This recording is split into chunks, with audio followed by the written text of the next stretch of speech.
All right. Assalamu alaikum and welcome to another episode of the Dr. Will Show, the mobile university for entrepreneurs. This is the go-to business podcast for educators. I am your host, Dr. Will, and my sister here. She put out some two great videos on Instagram.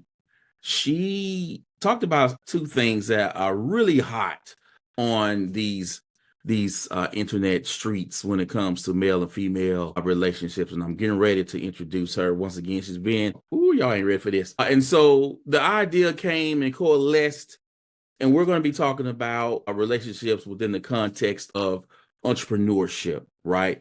What does it mean to marry the right person?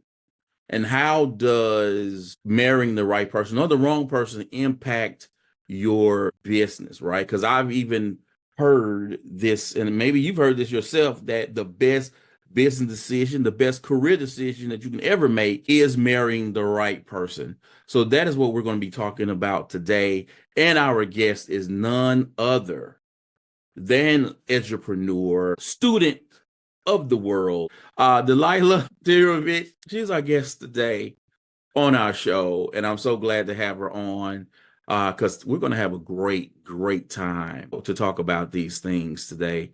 So for those of you listening on Apple Podcasts, Google Podcasts, iHeartRadio, Simplecast, Citrus, Spotify, and Audible, will you please introduce yourself, Dalila? Thank you so much, Dr. Will. It's such an honor and truly grateful for this opportunity. This is my second time joining the Dr. Will podcast.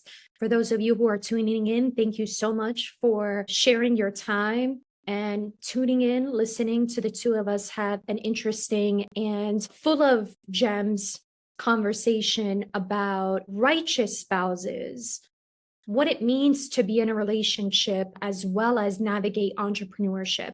My name is Dalila Tahirovic. I have a master's degree in education. I am the director of the Academy of Excellence and also the founder of the Institute for Teacher Excellence. And both of those platforms can be found on Instagram as well. I would perhaps define myself mostly as a philanthropist, an entrepreneur philanthropist, because what I like to do is invest my time, my effort, and my finances into servicing the community, the global community at large. The Malika Shabazz Scholarship that we began in 2022 is continuing to grow, and we have more students. The Malika Shabazz Scholarship was created because to honor, of course, the Shabazz legacy, Malcolm X and his family's legacy. And upon the passing of his daughter, Malika Shabazz, we decided to honor her legacy with this scholarship. And so, alhamdulillah, it has brought us and my team to the standpoint of even hosting entrepreneurship business classes free of charge for students, like in Tanzania, and in Morocco and in Bosnia. So definitely a very fascinating journey, but hopefully this will be less about me and more about some ideas related to entrepreneurship and about relationships. And I will put it out there that I am not married, but hopefully and intend to definitely, inshallah, with the Most High's permission, have a righteous spouse as well. Although I'm not married, I most definitely doing a lot of personal development and research as to what it takes to be in a righteous relationship and marriage. So I have some notes I'd like, of course, to share, and hopefully we can talk with Dr. Will, and he will also provide his expertise and knowledge on the subject as well, so that we can also be learning in the process of talking.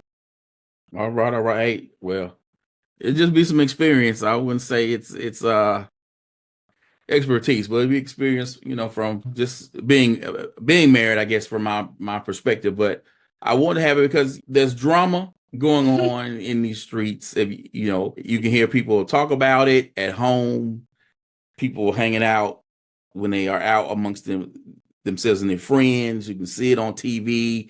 You can again see it on social media, hear it on podcasts, and even on social media within our faith. There's a lot of drama now. People talk, like, these these women now, they're getting all these degrees. They don't want to be at home, type stuff. And I'm like, oh my goodness. So I just wanted to see, us to have I guess a constructive conversation of what does it look like when you are trying to build this business and this life together, and what does that look like to do it in a way that is positive and successful for everyone. So I want to start off by talking about sort of selecting that right person. What do you think are some of the positive qualities you need to look for in a person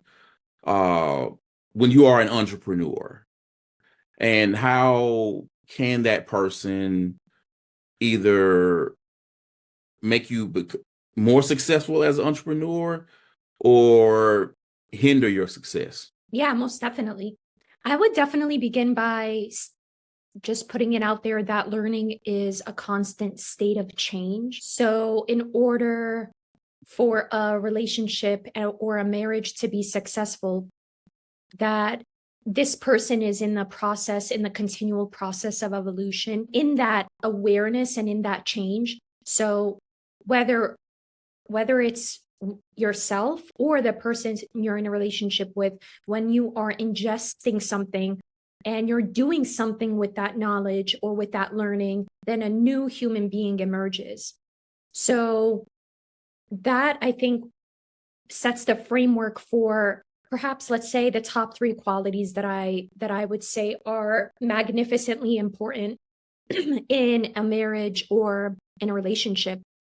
Number 1 for me, I am coming from a religious framework, of course, and I would definitely most say that number 1 is a righteous conviction, that a man who has a righteous conviction, a godly ordained conviction of what it is that they want to do in this world, what they believe their purpose is, that was delivered to them by the Most High, meaning they truly believe that they were brought into this earth for a specific purpose, and to deliver that purpose, that they are advancing towards that goal or set of goals.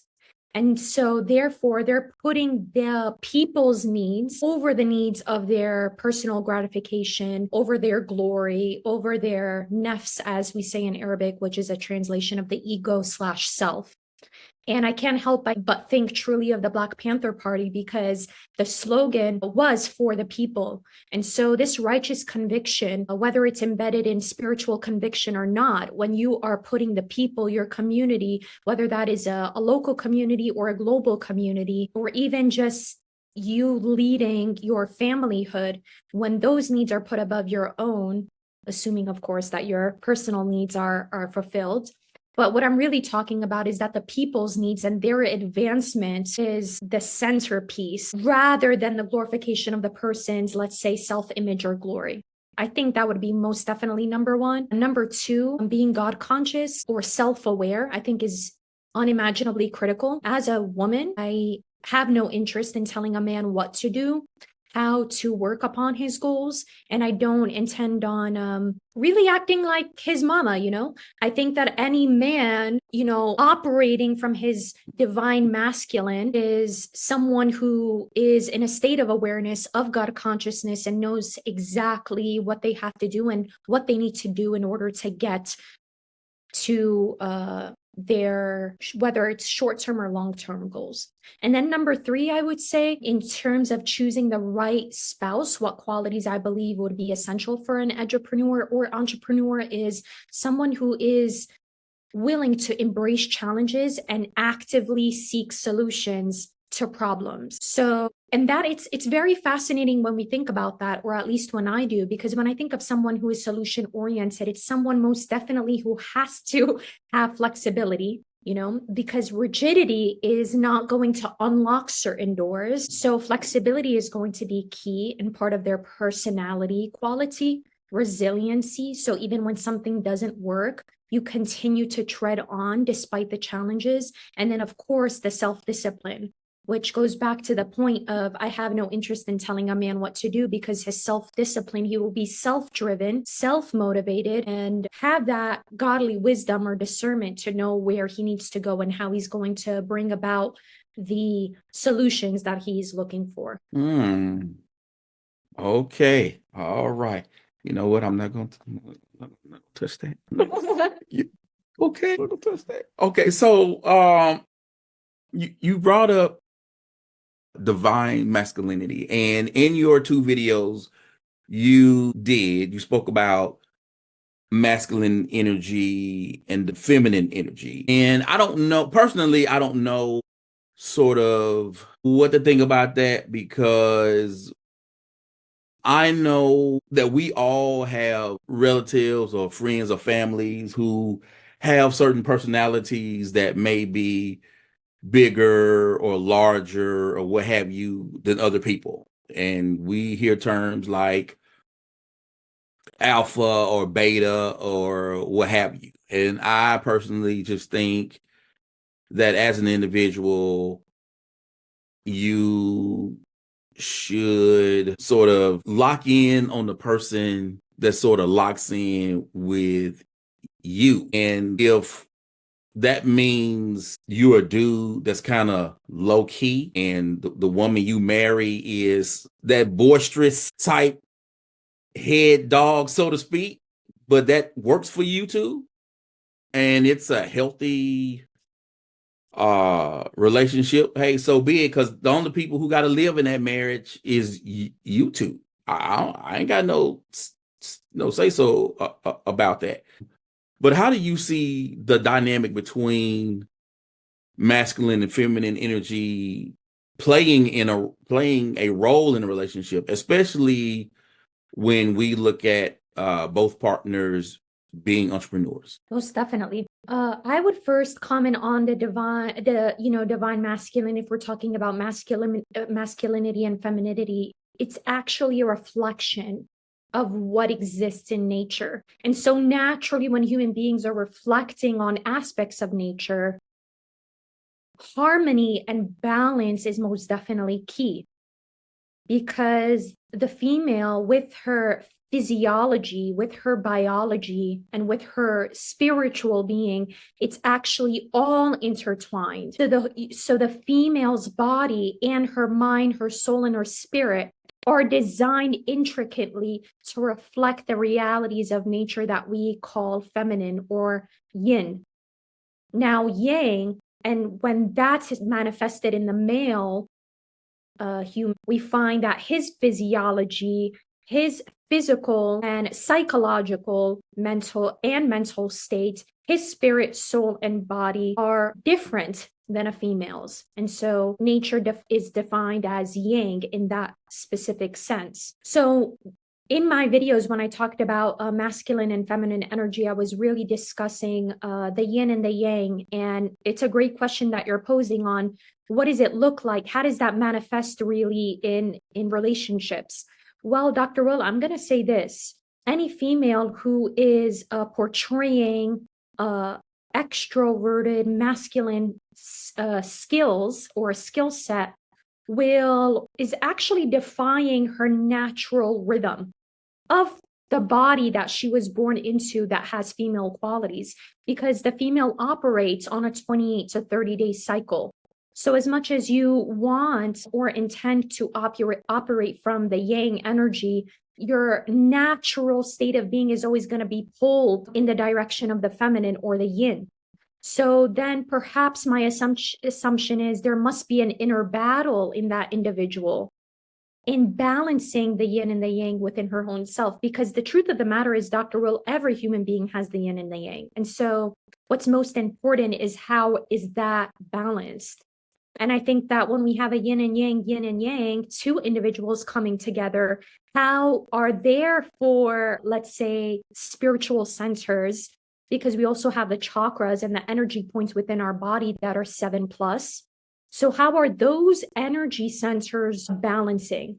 And so I think it's more than just the perhaps intellectual connection that two individuals may have with each other. I think there are a lot more elements that are taking part into people coming together and joining and saying, you know what, we're going to be in this partnership, in this marital relationship, and this is how we're going to balance each other out. I think a lot more is less communicated. I think there's a lot of things that go on a cellular and cosmic level than they are in spoken and in word, perhaps. So definitely when you match with someone that you feel is much that can't even be expressed so much in words, there's definitely that reality as well. To answer your question, I think that balance and harmony are the roles. Those are the keys, truly. For example, citing the reality from our religious tradition, we have Prophet Muhammad, the last and final messenger from the Abrahamic lineage. And his first wife and partner was Khadija. And it fascinates me how a lot of people misunderstand and have a lack of knowledge related to the beginning parts of the Islamic tradition, because when Muhammad, just like Moses going to the bush, and just like Jesus's mother Mary, retreating to the tree, under the tree to give birth to Jesus, the same way is that Muhammad went to a cave, and one of his main sources of influence and support was Khadija. And what's also super fascinating, and I think this is like, the beautiful blossoming of femininity, is that Khadija was known in that time to be a very wealthy woman. And so a lot of her monetary support was given to Muhammad at the beginning of his journey, especially when they exiled him and those who wanted to follow him, which a lot of people also don't know, that it wasn't the elitists that were following Muhammad at that time. It was really the poor and the hungry and those in society that were cast down to lowest levels of disrespect possible. Those were the original people that had begun to believe in the Prophet's message of justice, equanimity, harmony, and oneness, of a belief in the Most High Creator. So I love to always cite and think about and reflect about Khadija and Muhammad, because Muhammad was, had the prophecy, and Khadija in her yin, in her feminine, although she was very wealthy, decided to sacrifice everything that she had to support his mission as well. So when it comes to, feminine and masculine energy, I think that leadership looks different for the two of them. And it's difficult to tell somebody how to find harmony. I think that each partnership must look within and define that for themselves. But essentially, those are my points on how that harmony can perhaps be manifested in a person's life. All right. I'm gonna go there since I have you here. I'm just gonna go there. I may get myself in trouble, but I'm gonna go there. Okay, so I'm going here. I'm going there, people. All right, get ready. In these streets, we have people talking about financial requirements. Mm-hmm. Okay. Financial requirements of men. Okay. Right. All right. I got financial requirements of men. And even in our faith, men are to be maintainers, providers of women. And I'm not here, Ya Allah, I am not here to go against our faith at all. Got you. But we know in the economic landscape we live in now, a lot of what we need to build, okay, let's say on a base level to survive for a lot of people, two incomes are required. When we look at that, just on a basic level, when we're talking about this basic level, two incomes are needed just to maintain. Then if you're saying, okay, if we really want to build, right? So we really want to build this business, or we're talking about we want to build this big life. Now we're really talking about, okay, what can we do with two incomes? And especially if you're talking about introducing children into the mix. Okay. Ooh, I'm going to go there. So when we talk, okay. So when we talk again, like, okay, now, okay. So when we talk, okay. So when we talk about, when people hear, and again, we're talking about, says, okay, a man needs to, make this amount of money, which for me, I hate these conversations. I don't like them either. I mean, honestly, Dr. Will, I hope you do go there because it's been quite blasphemous to see some of these demands that I've seen modern women trying to put on men, talking about, I don't do coffee dates, I don't do these kind of dates, I don't do that kind of dates. He had to come and take me to the Venetia. He got to do this. He got to be bringing me 100K this and 500K that. And my whole principle, and I'm gonna let you finish your question, but my whole principle is like, how, if I don't got what I'm asking from my partner, then I'm not gonna ask my partner for that. That's the way in which I operate on an economic level. So if I want my husband to have an idea of a trip, the first thing I'm gonna do is say, you know what? This is the savings account. This is how much I'm putting into this. You can match me, or you can put it on the calendar 90 days from now that you'll place a portion of that. Same thing when it comes to child fund. Now, the truth of the matter is that a lot of, we have these, let's quote unquote say traditional men. We see this more from the Eastern world than we do see in the Western world, but because we're coming from the Western lens, we obviously, I must say that you're absolutely right with the two streams of income plus some, right? From the Eastern hemisphere, men are like, I'm gonna take care of you, even if it ain't enough, to be taken care. But you know what? I want you to be at home. She says, I want to be at home. Whoever it's coming from, I'm gonna take care of you. Well, the fact of the matter is, if some females feel like they can operate from that, go right ahead. But what you're not going to do is get on microphone and talk about how all sisters should be demanding X, Y, and Z from these men, which is not fair at all.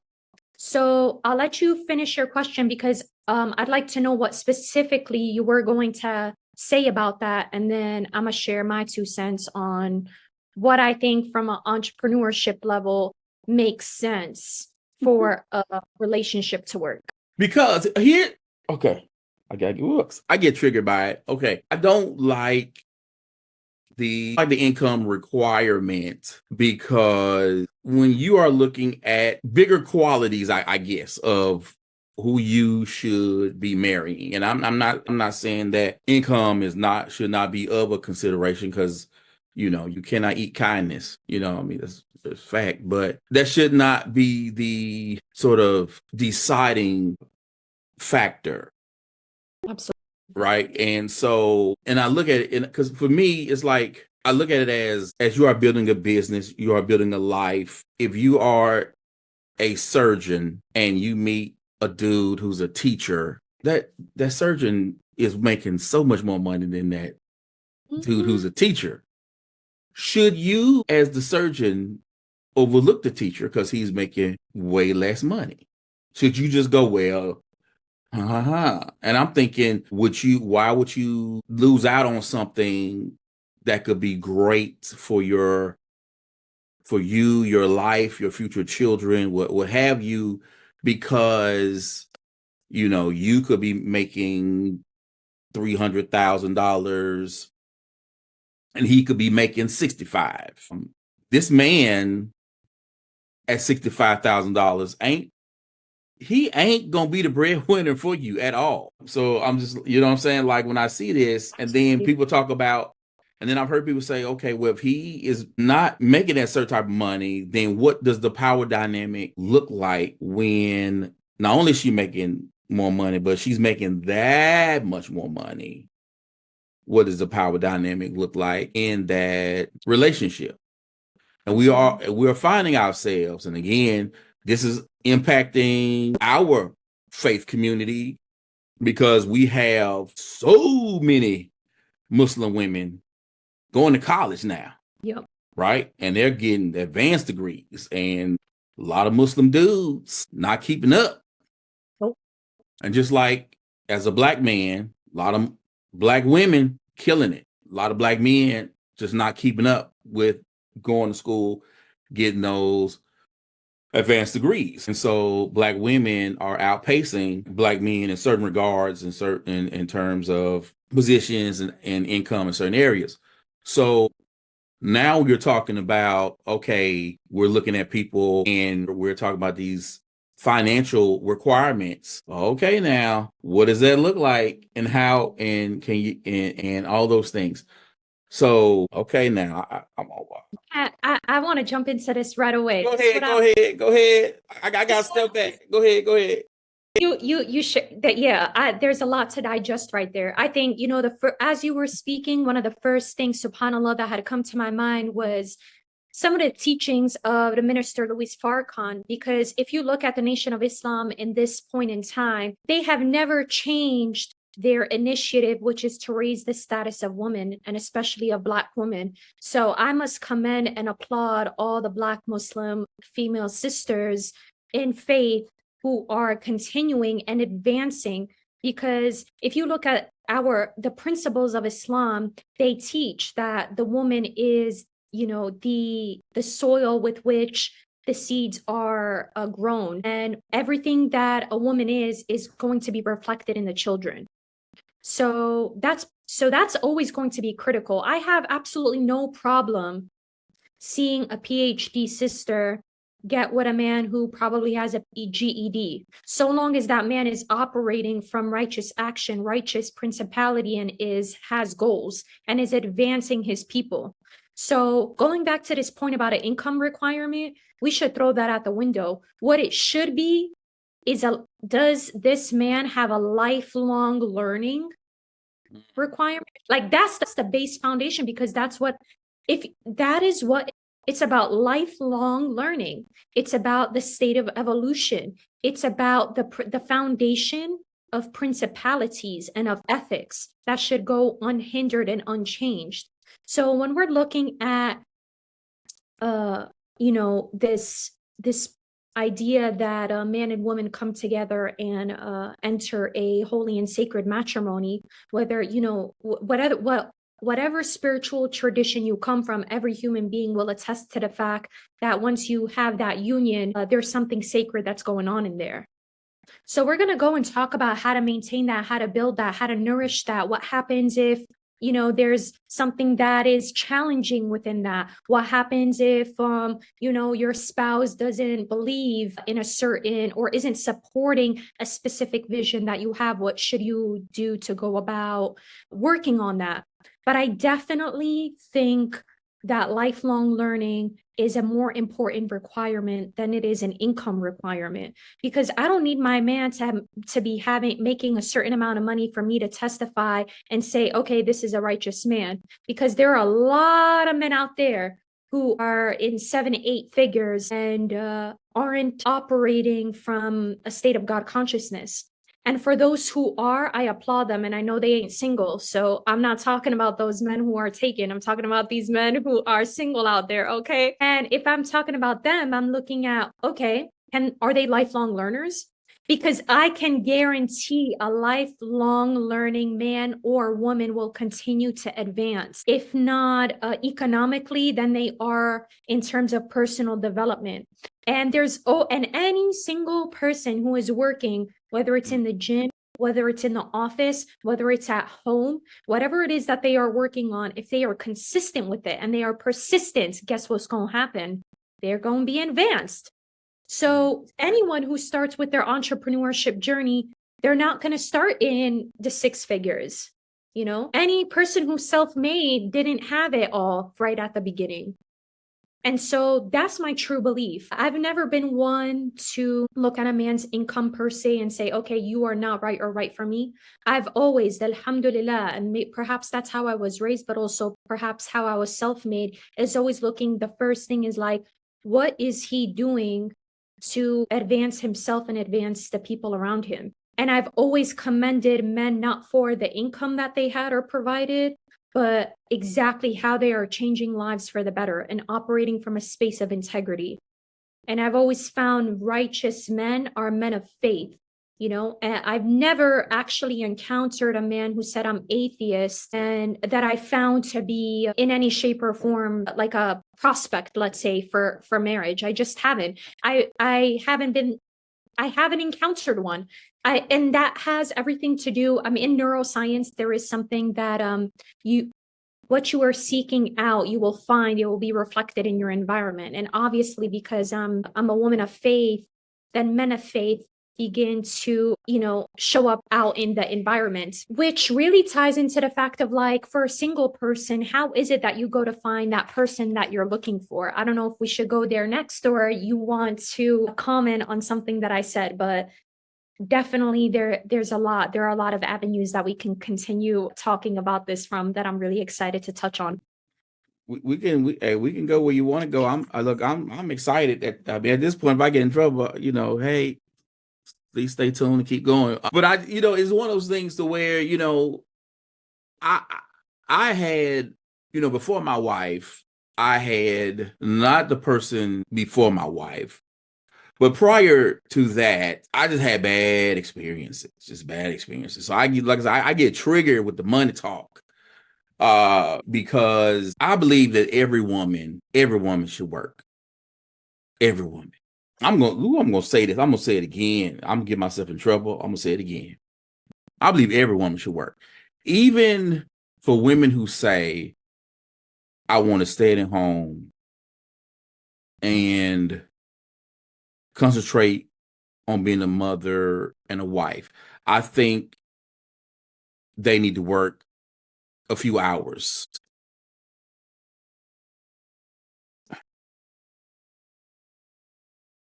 We have no idea what will happen to us. And if their husband gets MS or ALS, for example, or cancer, and those dudes are at a point to where they are no longer able to financially carry the load, what are they going to do? He returns to Allah subhanahu wa ta'ala before she does. What happens to the house and the children? I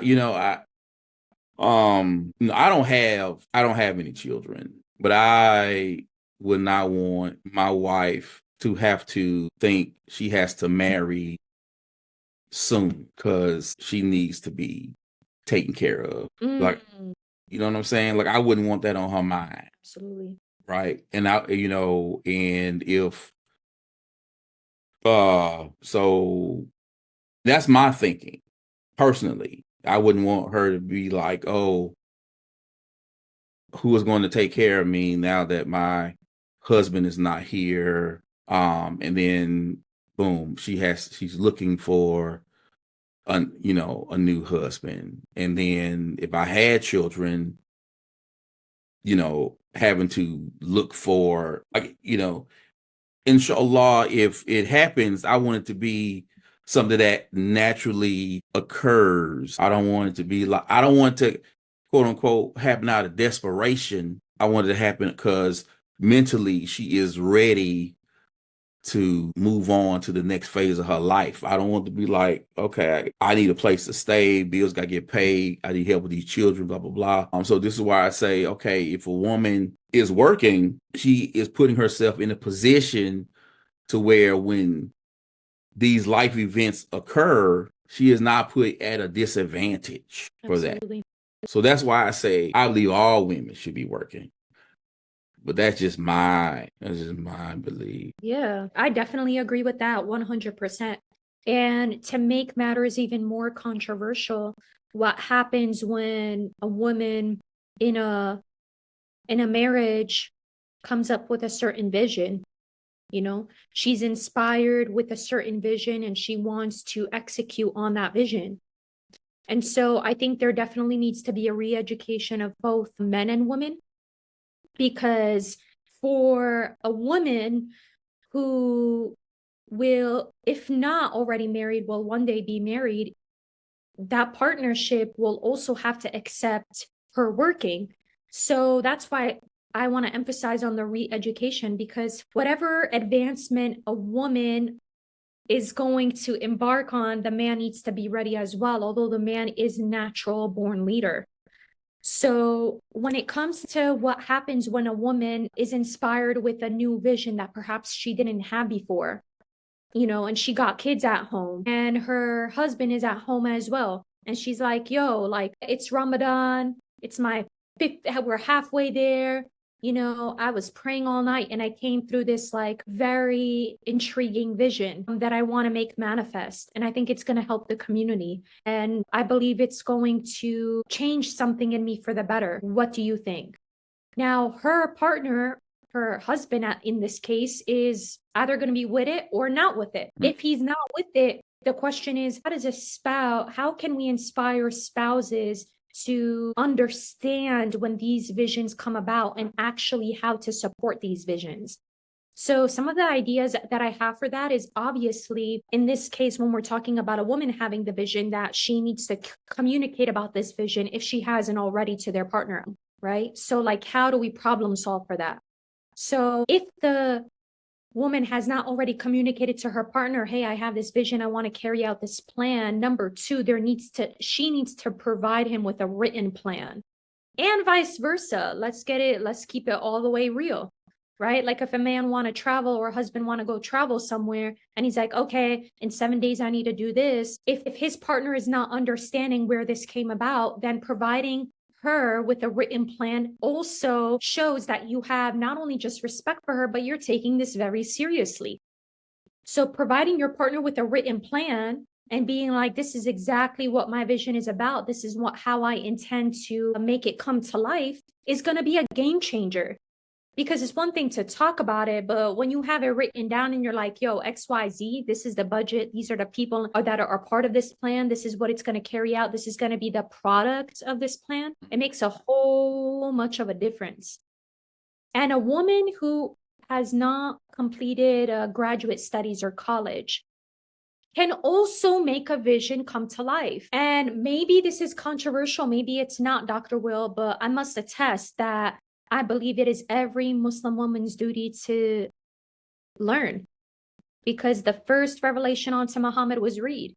So if his declaration was read, what you think it's going to be for both men and women? It's going to be read. So I truly believe that. And obviously, what do you do with reading? You put it into action. Otherwise, you're reading for entertainment. What would be the point? No, it's to obviously put what you learn into action. So once there is a plan, now your partner is able to digest it. And you can let them know, hey, would you like to digest this plan on your own? Or would you like to look at it as a team? Because I truly believe that a marriage is about teamwork. Teamwork, if y'all not working as a team, then y'all need to seek some counseling, because once it's one thing to butt heads and there's disagreements, all of that is going to happen. Like you said, the drama is going to come about no matter what the situation is. But at the end of the day, if you're like, you're my person and you're my person, and I want to make things come to life, then there has to be that promise of understanding. No matter what, I'm gonna give you the time of day to really digest what it is that's going on here and give you the respect that you deserve for me to respond to it. I hear you. All right. So, all right, people. Hopefully, you're still with us today. This has been wow. This conversation is interesting, because I know people, when you hear this, when you look at these conversations and you look at these dating shows or these matchmaking shows, or you listen to these podcasts, they talk a lot of different stuff about what do you look for in a partner, and some people have these wish lists that look like a menu at a restaurant, or they have all of these different things. And I'm just one of those cats. Is you can have your personal things that you into, but I like to shorten things down to, you need to have a core of shared interests, shared goals, shared values. And then when I say shared goals, part of that is shared life goals, right? And then you can have the other stuff, whatever you want, like about what they look like or what have you. But those other things, like these other things, these are like the non-negotiables. There's other stuff. Because you can't, these other stuff, like these shared values and shared life goals and shared interests, especially core interests. Like, you ain't got to share all the interests together, but you got to have some shared interests where, either on a daily, weekly basis, you're going to be like doing some of the same stuff together, where that friendship is going to keep you together and keep you spending time together and liking each other and being around each other, so that the relationship is cool, it's fresh. You like being around each other, because you don't want to be one of, I mean, one, you want to still like each other, but you definitely don't want to be one of those couples to where you look up, it's college graduation, hopefully, inshallah, some years later, and you look at each other and it's like, I don't like you. Or like, why are you still here? You know what I'm saying? Because now the child or children out the house, and it's like, we have nothing in common. Why are we still here together? Because you hear about couples like that. So you want to be like, yo, we got these things in common. We like doing these things together. We hanging out. We're doing all this stuff. So, but some things is just non-negotiable.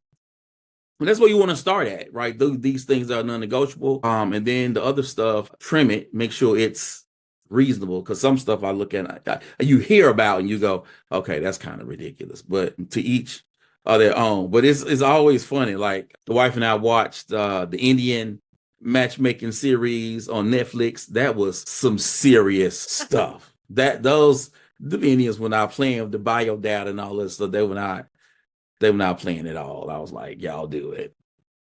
I was like, whoo, made me think about, should I start my own business? So yeah, but people need to be thinking about those things. And I like how you brought that up with the having that of allowing that person to have that vision and be in support of that vision. And I think that's where you have that understanding of the person you met at the age you met that person at, or and that person you married will not be the same person 5 years down the line, 10 years down the line, 15.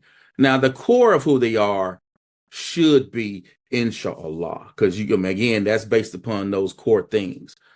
But there are going to be things about them, of course, they're going to change, and you got to give grace and room for them to grow, right, and become different people, because you're going to become a different person. You're not going to be necessarily the same person. Either my wife sometimes look at me and she'll say, "Ooh, you're a little different now. You're not the same.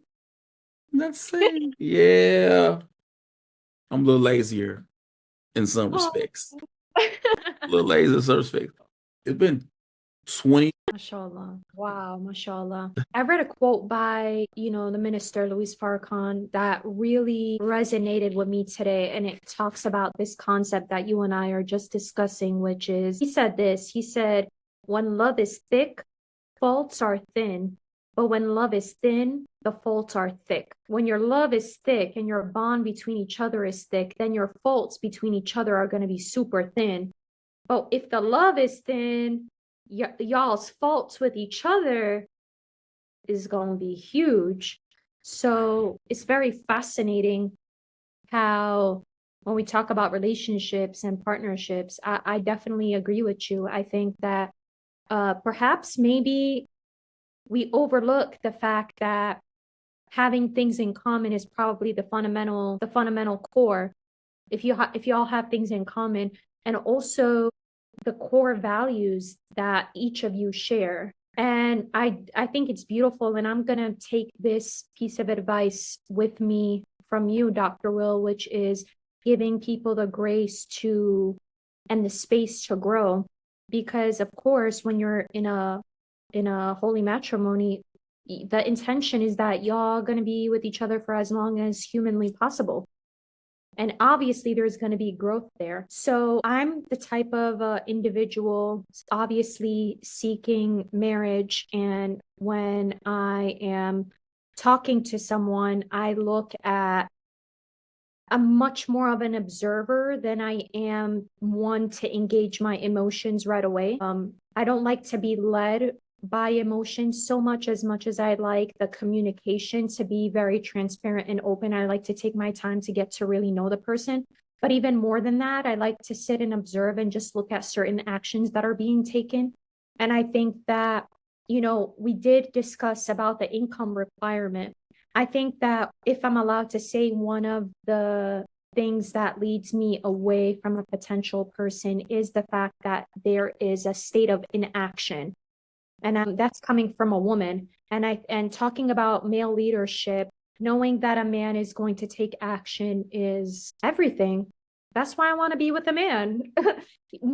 He's the man who takes action, right? And so I think inaction is not necessarily contingent upon income. Those don't have to be similar conversations, or they don't have to be in the same conversation. However, any woman, I believe, operating in her femininity is going to say, I also would like a man to be one of action. Does that mean he's doing 1,000 jumping jacks every single day? Absolutely not. There's so many ways that action manifests itself. If a man started with action, he can grow and change and evolve, but he'll always be one to take action. So discernment, I believe, is truly key. Having that awareness, or having that discernment is judgment, having that righteous judgment of looking for the core values without really being led by our emotions to really see, hey, what is that person about?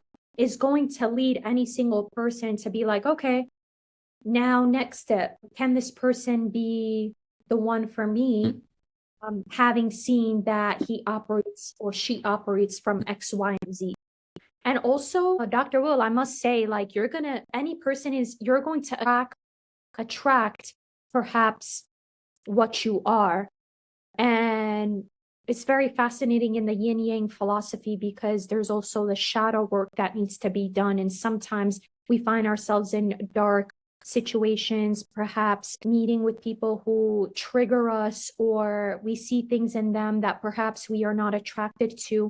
There are two ways I feel like any single person can sift through that, which is you can observe and say, okay, this is what I see in that person. That's not going to work for me. Or we ignore it and continue to engage that person, which can be somewhat harmful. But I think that comes through the years. No, I don't know. I'm not that smart. I think like I definitely have mistakes of my own, but I most definitely try to learn from my mistakes. And if I see that there's something I didn't know in the past due to my naivety, my ignorance, my lack of experience, I let that inform me on what I would like to do moving forward in the future. Well, see, no, I'm gonna ask you something, because now we're gonna educate these listeners on some stuff. All right, all right. All right, folks. In Islam, let's say, dude sees lady, let's say he finds attractive. Maybe he sees her, he has a conversation. I'm kind of digging her. So maybe he doesn't do anything right away. Okay, because maybe they're co-workers. So maybe he has a few more conversations with her at work, and he says, okay, I want to pursue this more. He then says, excuse me, sister, or Miriam, may I have the contact information of your wali? He then will contact the wali and says, I would like to get to know Miriam with the intention of marrying her. And then the process of that form of courtship begins. Again, from that point, again, it is known within her family, his family, and the community that these two individuals, hands off, they're just two getting to know each other for the sake of marriage. Now, they can go whatever. I mean, they can go out, chaperone there. Ain't nobody kick, ain't going out on their own now.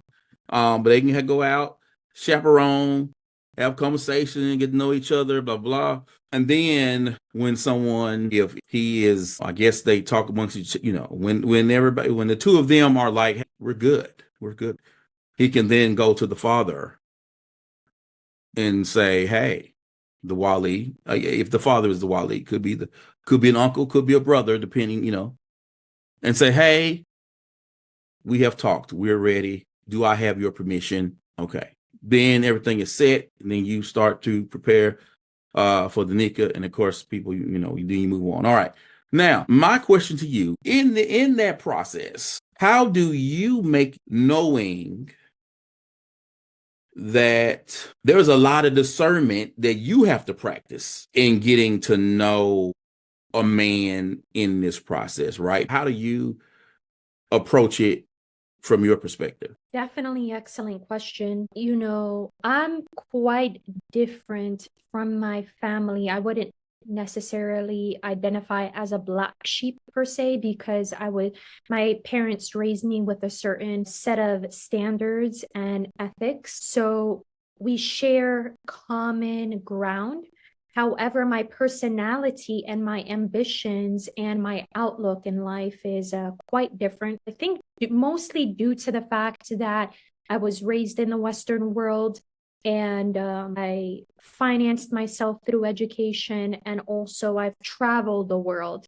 So when I'm considering a prospect and a future spouse, I most definitely am looking for someone who is interested in a woman with ambition, not necessarily someone who's going to be intimidated by that, or who's going to want me to eventually take a step back from my goals, as though they can just be eliminated or erased from my memory, but rather someone who's going to be like, okay, I see this is God granted and God given, and I want to do what it takes. I want to be that man who wants to support you, and vice versa. So when there is a man who is interested in getting to know me, and I'm interested in getting to know him for the sake of marriage, what I like to do is, of course, he'll talk to my parents or one of my parents. And what I often ask, or what I have in mind, is visiting him in a social setting where that is very community oriented. So whether that is him giving leading a class in a community event, or where he's participating at a volunteer at a community event, if it is like a Ramadan iftar community event, since Ramadan is around the corner, or if it's something in that nature, right? Coming back to the things of like, what do we have in common? So if there's something that I see that I can insert myself and just observe, participate, really get to see how he interacts with others, that's what I like to go for, and see if I can find an opportunity for that. That would be number one. Number two, I like to invite them in, again, going back to community events. One of my major networks is at New York University at the Islamic Center. So oftentimes there are not just professional developments and professionals, but there are also like religious lectures and a lot of kind of networking, post networking after the events. And I'd like, if there is a chance in that moment when I'm getting to know someone, that I can invite them and they can, talk to the imam and talk to other people in the Muslim community, that's also great as well. I try to really just gather as much authentic research, I guess you can say, as possible. And of course, one of the huge things for me is because I'm very family oriented. I most definitely am trying to meet his family, and I would hope that he's trying to meet mine. Now, oftentimes I like to be the one who meets the family first, because I have some very traditional kind of, the men in my family, let's just say, they are very, very hardcore masculine, and oftentimes like to scare. Put that scares. So I'm like, let's leave that to the last. But alhamdulillah, I come from a family where my family does not judge based on ethnicity or race or even language.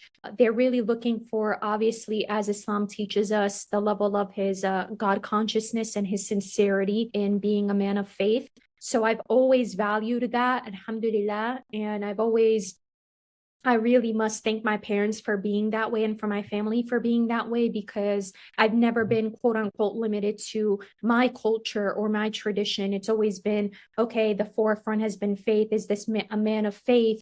And like we said, lifelong learning. That's an addition for me, because there have been converts that I've spoken to. So they're new to Islam, or have been practicing for a short amount of time. And so for me, it's not about them knowing everything or getting everything right per se. It's about, are you that, again, going back to that lifelong learning, instead of hyper focusing on the income. So not so much about the income requirement as much as it is about like, okay, your evolution. Are you going to continue being a lifelong learner? And like, I like to measure sincerity as well. That's a huge factor. So yeah, when I get to meet his parents or his family, and having them like me and want to get to know me more, is like a huge plus. And I would hope the same for my family as well.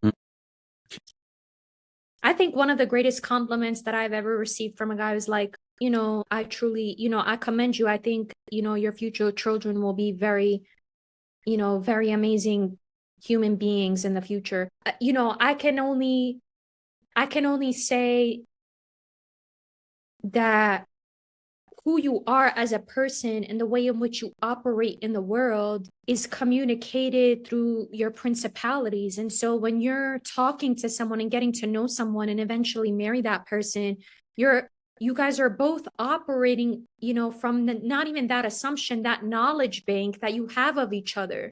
And, I don't think all the life conversations are going to be accomplished, right? Like in the first year or two or five. Along the line, there are certain things that are going to come about. I'm just assuming that you'll have the opportunity to talk about. But I agree with you, Dr. Will. It's that trust that you're making mention of. And I love how our dialogue has been about reorienting people's mindset from this like income-based requirement and for matrimony to looking at certain principalities like lifelong learning, like trust, like those morals and ethics that we talked about, like, giving grace for a person to evolve and grow because they're not always going to be the same person. And I most definitely I must say, my mind always returns to this point that you brought up, which is like, what do y'all have in common? Like, what do y'all like to do together? Like, and the most beautiful of it all is the shared goals and the shared vision. I definitely feel like I'm not looking for my partner to be like me in many ways. I think just for those principalities and those core values for sure. But if there is a shared vision or a shared goal that we can talk about and grow together, and like you said, invest in, because I'm looking to invest in my partner the same way that he would look to invest in me. So I think that it is a balance. And for people who are doing proportionality, talking about the 70-30, 50-50, 60-40, like y'all are getting mad technical, and that's all fine and well. But again, it comes down to the blueprint of that written plan. Like, what is it exactly that you're looking for in a partnership? Do you want this man or this woman to be your bank account? Or are you looking for a person that you're going to spiritually grow with for as long as humanly possible, that you would love to witness growing, and you would hope that that is vice versa, that they would enjoy to see you spiritually growing? That's what I think it comes down to for me. Hey, you said it. You said it. You said it. Look, people, you close it out. I can't say anything else. People, Dalila, you close that bad boy out. I enjoyed this conversation, and I hope y'all enjoyed it. It's a spicy one for sure. I enjoyed. I, I, We gave them some insights to Muslim and to some Muslim insiders for sure, on some of the ways in which we operate. Hopefully it's enlightening and entertaining at the same time, but definitely it's an honor, Dr. Will, always to engage with you. I really appreciate this podcast. I continually learn from it, and hopefully everybody's still with us towards the end of this glorious dialogue. Inshallah, inshallah. People, know how I do this. And I want to thank again my guest, Dalila Tahirovic, for coming on and dropping so many gems. And y'all, thank you again for checking out another episode of the Dr. Will Show. Tomorrow, y'all, inshallah, will be the first day of Ramadan. I took the day off, y'all, to prepare, inshallah. So I was like, hey, let's get this episode in. And wow, it's a great conversation. So, people, you know how I do this. This a podcast episode is going to be Apple Podcasts, Google Podcasts, iHeartRadio, Simplecast, Stitcher, Spotify, and Audible. I need you to subscribe and to share with your network. And though I'm on all major podcast platforms, I'm trying to grow on Apple Podcasts. So I need you to subscribe, listen, share with your network, and leave your boy some stars and a review, because I'm trying to get Oprah on the show, because I want her to know that we're doing big things around here. Again, I'd like to thank my guest, Dalila Tahirovic, for coming on and dropping so many gems, and for you for checking out another episode of the Dr. Will Show, now in season 11. As always, people, invest in you, eat you, Peace.